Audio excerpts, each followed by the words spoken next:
New York Giants, let's go defense. Ballin'. New York Giants, fly high, you know this.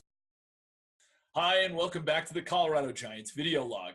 In Denver, find us upstairs at the Tavern in Platt Park. In Boulder, our new home is downstairs at the Lazy Dog, where we'll be watching every game. In fact, we'll also be watching the Jets-Giants preseason game on this Friday at 5 o'clock in both of those locations. First, as Christian will be joining us to discuss what we can realistically expect from the Giants this year in terms of a record. We're going to go through each of the games and go through predictions sure to go wrong because, of course, things change throughout the season. But first, as Christian astutely pointed out, we need to draw attention to Victor Cruz and thank you for the years that you brought us.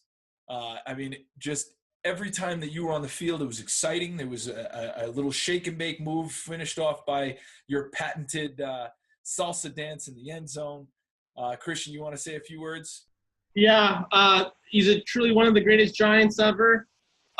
His success story will be, known for many years going forward, from being undrafted to making the cut to the team and then winning a Super Bowl 44 with the Giants. So, he was the original Odell when it comes to the dancing. It was the salsa dancing. So it's sad, the Giants cut him, in the previous year. But he's officially announced his retirement, and we wish him all the best from Giants fans everywhere. Yeah, he definitely a big part of that Super Bowl season. In fact, he did do a nice shake and bake move for 99 yards against the Jets, who will be playing at preseason in 2011 to springboard that Super Bowl run. All right, let's start off with the Jaguars. We'll be at home against them for our season opener on September 9th, which is Sunday at 11. What do you think we can expect from the Giants as they visit Tom Coughlin's team, who is, if you don't know, the coach who brought the Giants to both of those more recent Super Bowls?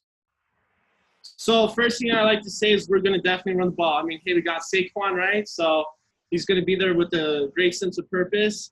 You're going to see – I'm going to make the prediction that you're going to see lots of blitzes against Blake Bortles and the running game over there with I think it's Fournette, right?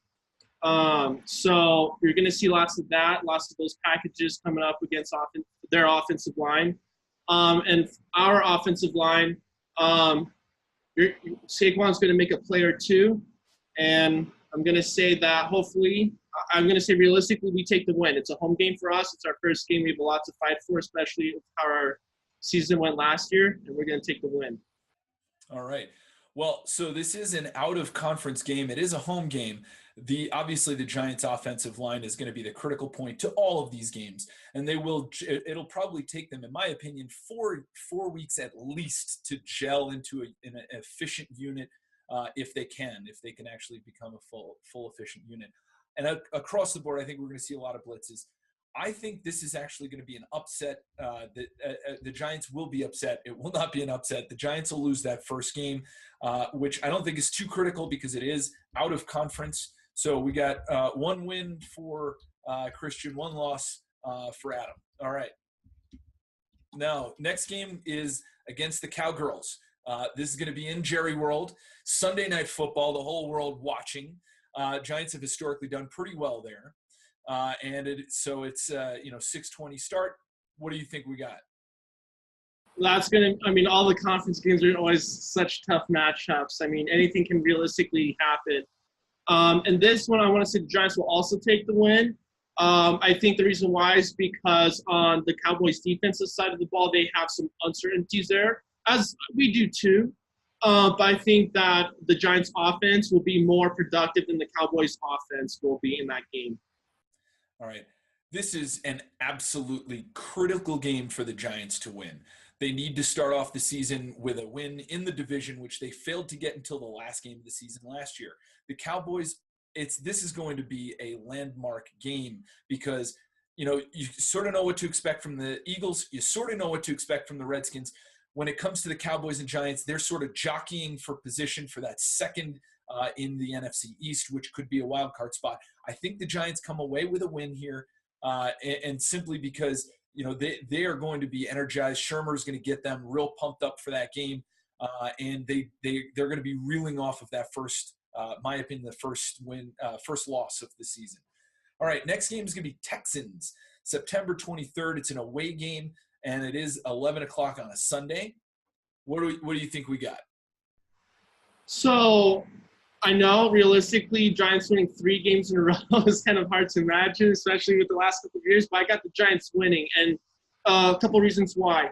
It's even though it is Houston's away game, there's not going to be lots of travel time between Dallas and Houston. So the Giants have a plus in terms of rest cycle, in terms of getting reps practicing before the game. So that's a plus. You don't have to travel like all the way across to Seattle or something for an away game.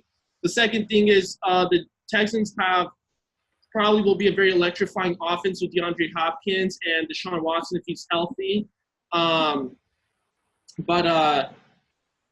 Again, I don't think that their offense will be that mature. I think on our defensive side of the ball, especially with our defensive line, will create the pressures against Deshaun Watson or whoever the starting quarterback will be, depending on how he's doing.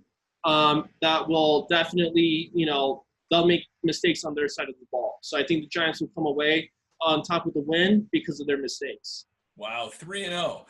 Yes, very helpful.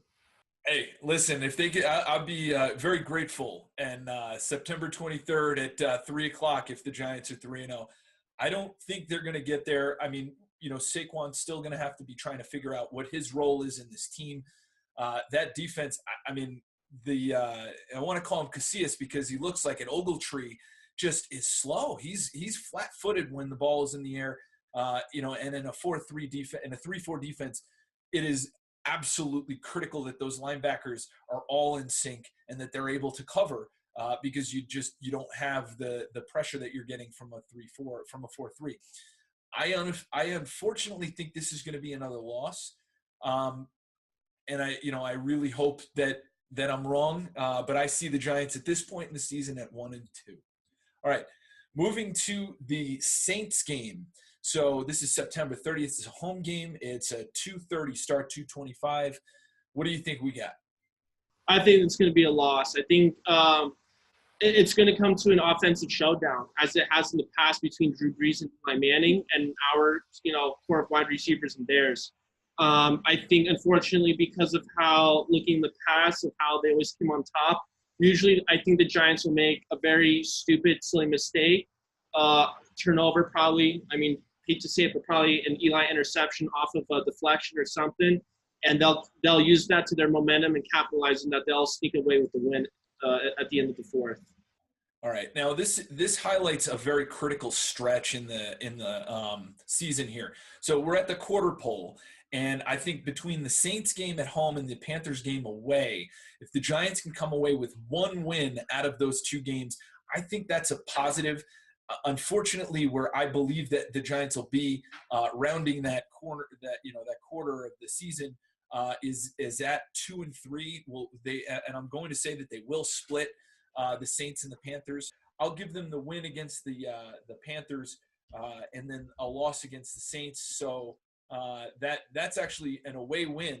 So I'm pretty. I would love to see that. What do you think about the Panthers game? See, I think they'll lose back-to-back. I think because all the teams in NFC South they play with so much grit. I think NFC South is very similar to the NFC East. Now, all the teams, I mean, you might have, the Buccaneers and, 4-12 again, or 6-10 or 12, or 6-10 again. But the thing is that when they all play against each other, those games, just like the NFC East games, are very difficult because the matchups are so tough against each other. And I think that back-to-back, the Panthers with, Cam Newton, Christian McCaffrey, they're going to have a very strong run game. I think they're going to tire our defense out. And, again, they're going to, come away with the win, probably coming late in the fourth. And Giants, the win will slip away. So I had the Giants going 3-2 so far. All right. So at the quarter, at the five game mark, you were at the 4-game mark. You're at 2-2. I'm at either 1-3 or 2-2, and then 3-2 and 2-3. All right. So then now we got to play the Super Bowl champs. Yes. Thursday night football at home on October 11th. What do you got? I had to say, I don't think we'll come away with the win. The Giants historically have never really played well on Monday nights or Thursday night football. I mean, every now and then, historically, the Giants might come away with a win on Thursday nights.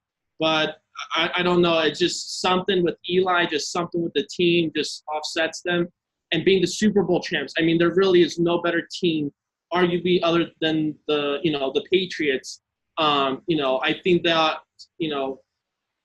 defensively, offensively, on both sides of the ball, they'll take away the win. And I think it won't just be a close game. I think they'll might be like 8 points or something above. So unfortunately, at that point, I see the Giants losing 3. It's been really common in the past of how the Giants will have a win streak and then a big lose streak. So I have the Giants splitting the series 500 at that point.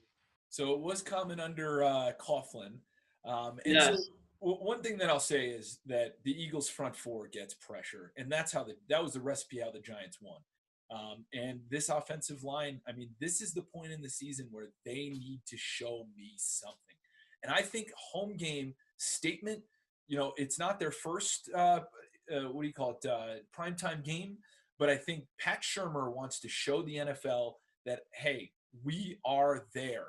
And this is one of the more critical games of the season, because if the Giants can pull this off, they can then really make a run for the NFC East title. So I'm going to give them that win. All right. So next we got the Falcons, another night game. This is Monday night. They got a long stretch between the Eagles and the Falcons game. This is away in Atlanta. What do you got? Now, like I just said previously, I know it might sound contradictory right now that we don't play well on Monday nights, but I think we always have the Falcons numbers. I mean, in the starting with the playoff game in 2011 when we beat them, I think we just will be mentally in their heads. I think at that point, losing 3 games in a row, the Giants will make a great move against Atlanta's defense. And offensively, I can realistically see Matt Ryan making a mistake here or two that the Giants defense will capitalize, and they'll turn into points on the other side of the football. So you're saying a win? A win. I think the Giants will come out with a win. All right. So I think that the time away, hopefully coming off of that Giants win against the Eagles, will put the Giants in a position where they feel comfortable. But I just don't see, the Falcons have been really strong. And this is one of those games where they haven't quite made the playoffs, but they are a team that the Giants will overlook, because then you have the Redskins, which is another divisional rival, looking in the neck over their shoulder. I think that's where they're going to be focusing their attention. And as you said, I agree, the Giants don't do so well in primetime. Hopefully that was Coughlin's era, but I see this one as a loss. So next game, we got the Redskins at home, 11 o'clock on a Sunday, October 28th, getting ready for Halloween and the bye week right afterwards. What do you got? Oh, I got the Giants coming away with the win. I think the Redskins will choke. I think Saquon's going to have a great running game. I think that you're going to see I think the X factor will not just only be Saquon, but I think it'll be Evan Ingram. I think you're going to see some blown coverages by their secondary, and Evan Ingram's going to sneak in the middle, and you're going to see some, 10-plus yard passes to Evan Ingram and moving the chain. So I think the Giants will come away with the win in that game right there. I agree. I think that the Redskins are constantly in a rebuilding phase. They're just never there. And I think the Giants, come away with a victory. That was one of their 3 wins last year. I think the Giants win that. So at the halfway mark, you've got the Giants at 5-3. I would be extremely grateful for a 5-3 season at the halfway point. I've got them at 4-4. I would be grateful for a 4-4 season. I think that front stretch, especially with a team that's gelling, learning a totally new offense for Eli, this is, in my opinion, extremely optimistic. 5-3 and 4-4. I think realistically we'll probably be at the 3-5 mark. Thank you very much, Christian, for joining us, and we hope to see you guys at the Tavern in Platt Park in Denver, and at the Lazy Dog in Boulder, downstairs at the Lazy Dog, upstairs at the Tavern. in Platt Park on Friday and for every other game coming up. So see you guys soon. Go Giants. Go Giants.